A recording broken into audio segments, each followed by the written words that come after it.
The Poly TC10 touch panel allows you to seamlessly control video calls directly from the touch display. It can be paired with any Poly Studio X family device or the Poly G7500 codec. To pair it, connect your Poly TC10 to a Power over Ethernet port on the same subnet as your compatible Poly video system. The single cable will provide the Poly TC10 with both power and connectivity for a clutter-free setup. Once powered on, the Poly TC10 displays, waiting for pairing. Using any web browser, enter the IP address of your Poly video system. Log in to the web interface. Navigate to General Settings, Device Management.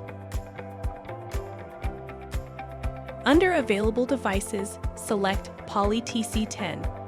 If there are multiple Poly TC10 touch panels available, ensure that the MAC address matches with the desired unit. Click Pair.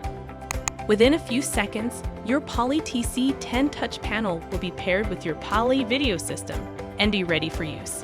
For additional information on the Poly TC10, please visit poly.com.